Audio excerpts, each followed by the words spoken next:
Hi, today we're going to be going over basics of tree removal here in the city of Sammamish. Trees are important and highly valued in the city, not only because they're beautiful to look at, but because they improve air quality, help manage stormwater, reduce energy consumption and erosion, provide critical habitat for wildlife, and promote a connection to nature. One study from Portland, Oregon, even found that having trees on neighborhood streets added an average of $8,800 to the sale price of a home. Studies have also shown that having trees around promotes psychological health and helps residents feel more connected to their community. While trees can be removed and replaced with new young trees, it takes many years, even decades, for young trees to reach maturity and match the benefits of existing trees. To address this, our comprehensive plan provides policies to both protect and increase the number of trees here in Sammamish. These policies provide the overarching direction for the city, but it's really our municipal code that tells us what this looks like on the ground. Our code takes two approaches to ensure the health of the community as it relates to trees. The first approach relates to tree protection. This includes specifications around the protection of trees during development and construction, professional evaluation of trees, and tree retention requirements. It also includes fines for unpermitted tree removal, as well as required actions to replant and restore areas where trees have been removed without permits. Fines are based on the size of the tree removed. Just to give a few examples, back in 2017, the city had a case where 20 significant trees were removed without a permit, which led to a fine of over $100,000. The largest fine to date was approximately $280,000 due to the size of the trees removed without a permit. The second approach our code takes relates to planting of replacement trees. This includes specifications on the number, type, and location of replacement trees, as well as the maintenance of the trees once they've been planted.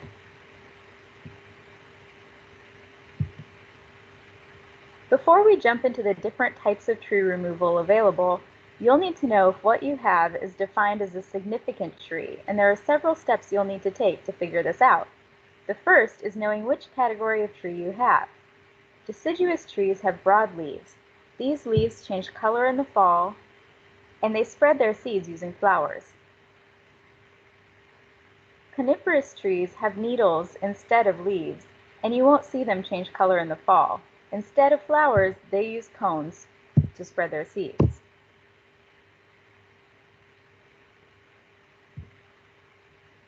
So once you've figured out which category of tree you have, you'll need to find the diameter breast height of the tree, which I'll be referring to as DBH. DBH is measured at 54 inches or 4.5 feet above the ground. So your first step is going to be measuring 54 inches from the ground and marking that point either with chalk or a helpful hand on the tree trunk. The second step will be to take a soft measuring tape and wrap it around the tree trunk right at that 54-inch mark to get the circumference of the tree. Now, if you enjoy doing math, you can calculate your DBH by dividing your circumference by pi, or 3.14. But if you don't like math, you can go to our website and use Calculator 1 to get your DBH.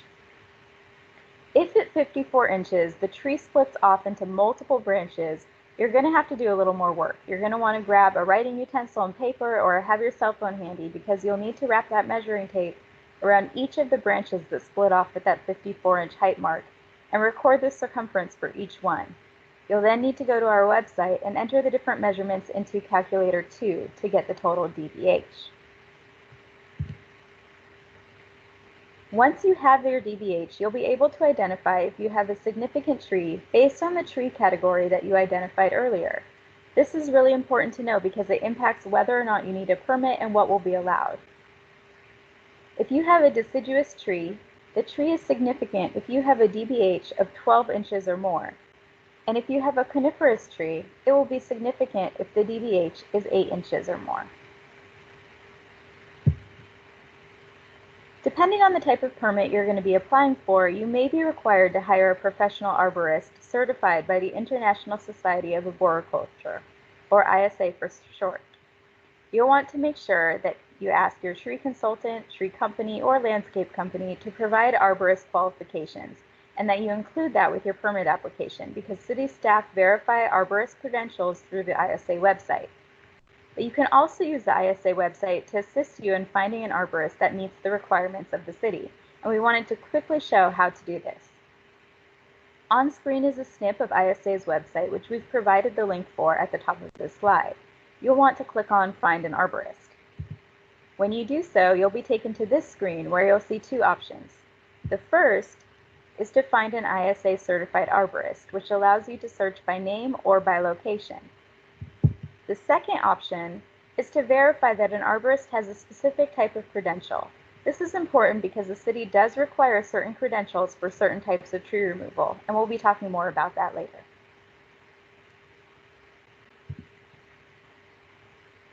Sammamish has 4 different types of tree removal, and we'll be going over each one. Please note that all of the information that follows applies to developed properties like single-family homes. So first we're going to talk about removal of a healthy tree. You should know that trees are not significant, can generally be removed, pruned, or altered without a permit, as long as the tree isn't located in a critical area or buffer. Critical areas include erosion hazard areas, frequently flooded areas, landslide hazard areas, seismic hazard areas, critical aquifer recharge areas, wetlands, and streams. However, there are a few exceptions in terms of what can be removed, pruned, or altered without a permit. It's important to verify with the city that any tree that you want to remove is not one that was required replacement for a previous tree removal. Also, the city does not allow topping of any tree regardless of whether it's significant or not. Tree topping is when you remove large branches from the tops of trees or the whole top of a tree, and it's not allowed because it weakens tree limbs, which can lead to hazardous breakage or cause rot and decay that can kill the tree. If you have a significant tree and pruning won't address what you want to do, or you're going to be pruning more than 30% of the branches, you'll need to apply for a healthy tree removal permit. The number of trees that you can remove is determined by the property's zoning district and the size of the property. If the property is located in a critical area or buffer, there are additional restrictions on what's allowed, so you'll need to contact the city to learn about what's okay for your specific property. You can find the application form on our website. Along with the application form, you'll need to provide a site plan showing all of the trees on the property and which trees you'd like to remove. You'll also need a tree replacement plan. You may also be required to provide an arborist report to support the cutting, trimming, or removal of trees within critical areas or native growth protection areas. There's no fee for the removal of 3 or fewer trees, and there's a flat fee of $64 for removal of 4 or more trees. You may also be charged hourly fees if the permit relates to a code violation or if the property is in a critical area or buffer. Once you submit your application, city staff will review it, and if additional information or corrections are required, they'll contact you. If everything looks okay, they'll issue a permit, and then the tree can be removed. Unless photographs can clearly document that a tree is dead, such as a coniferous tree that is completely brown, the first step in removing an unhealthy tree is to hire an arborist to evaluate the health and condition of the tree and provide you with a report. The arborist report will need to document if and why the tree is unhealthy and provide recommendations to improve the health of the tree. If the arborist determines that the tree is too unhealthy to recover, they'll need to provide a recommendation on whether it can be converted to a snag or if full removal is necessary. If they determine that full removal is necessary, you'll want to provide the arborist report along with the City of Sammamish unhealthy tree affidavit, a basic site drawing that shows the location of the tree to be modified or removed, and a replanting plan to the permit center. You can find more details on what's required on our website. There's no fee for the removal of an unhealthy tree, but the city does track unhealthy tree removal through the city's permit tracking database. After you submit your materials, they'll be reviewed by city staff, and then you'll receive a confirmation letter.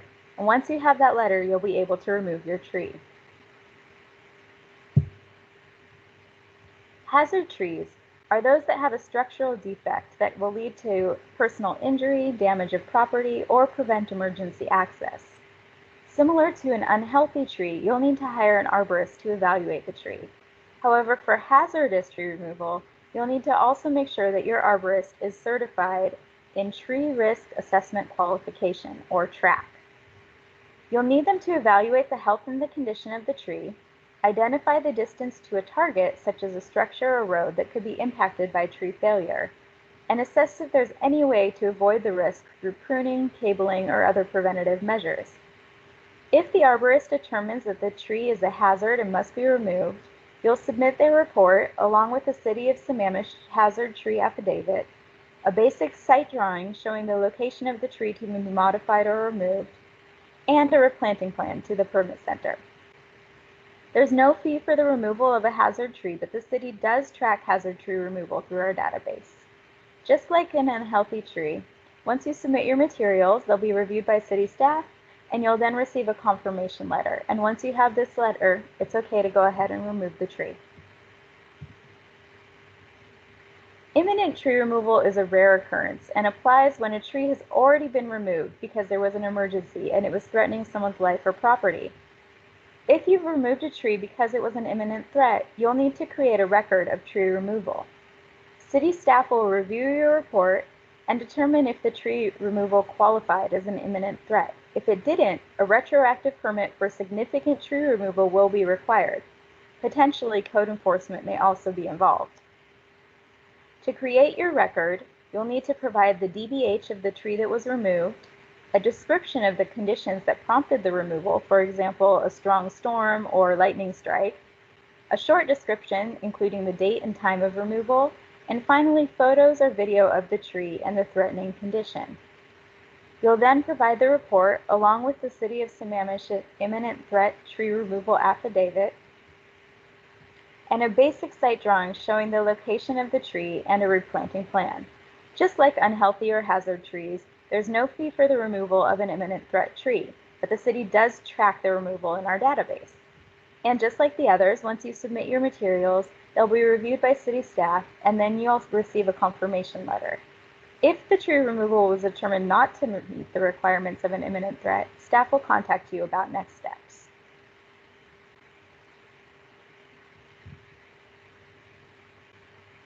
At the beginning of this presentation, we mentioned that the comprehensive plan guides our municipal code and talks about the importance of tree protection and tree replanting.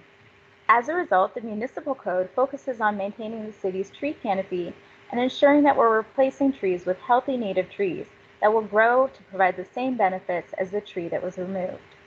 Sammamish's code has tree replacement standards that include requirements for the number of replacement trees, where the replacement trees should be located, and how it should be cared for. We're going to be providing a high-level overview here.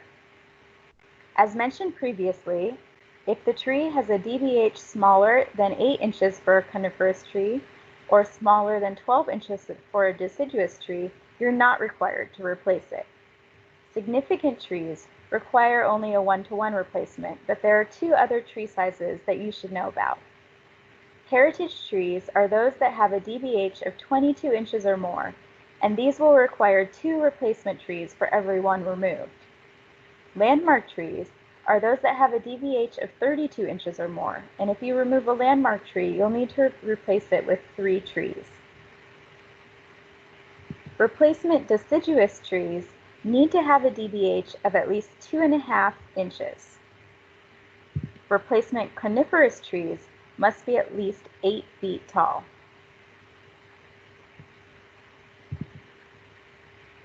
Before we close the presentation, we just wanted to quickly go over a few resources that we've mentioned throughout the presentation. The first is our tree management page on the city's website, and you can find that at www.sammamish.us/trees. And this is where you'll find the application and removal forms, as well as the DBH calculators that we mentioned. The second is the ISA website, where you can search for an ISA certified arborist and also verify an arborist certifications and credentials. You'll be able to find a copy of this presentation and sign up to hear about future Popcorn with Planning sessions on Connect Sammamish. And in case anyone is interested, we've included a link to the city's Urban Forest Management Plan, or UFMP for short. The UFMP is a policy document that guides how the city manages, enhances, and grows trees in the city of Sammamish over the next 20 years. And finally, all questions and communications related to tree removal should be sent to our email address, treeremoval, all one word, @sammamish.us.